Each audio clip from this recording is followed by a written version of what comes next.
میں بہت بڑی بڑی پوسٹوں پہ دیکھ رہا ہوں پوری دنیا میں کہ جب آپ ایک چیز اچیو کر لیتے ہیں اور جب آپ کے اپنی اس جاب کی وجہ سے آرگنائزیشن کے وسائل کو استعمال کرنے کا وقت آتا ہے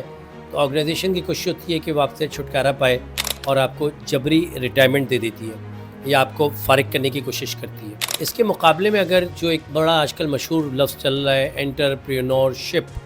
اگر ہم اپنی ہی کام شروع کریں اور چھوٹے اسکیل سے اپنی کوئی بزنس اور کوئی بزنس ڈیولپمنٹ کے اوپر ہم کام شروع کریں تو ایک نہیں سینکڑوں مثالیں میرے آپ کے سامنے ہیں کہ پان کے کھوکے سے اس نے اسٹارٹ کی ایک میمن نے اور پیچھے اس نے پھر 10 سال میں 15 سال میں ڈپارٹمنٹل اسٹور بنا لیا.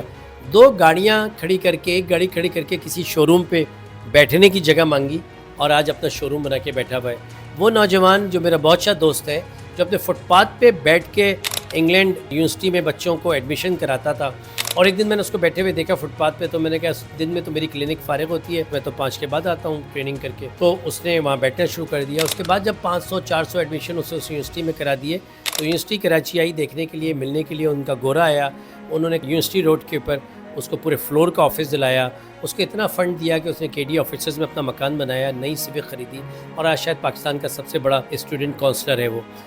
یہ وہ سکسیس اسٹوریز ہیں جو اس ملک میں رہتے ہوئے لوگوں نے اچیو کی. اس میں کسی سورس کی، کسی پوے کی، کسی اس کی ضرورت نہیں ہے.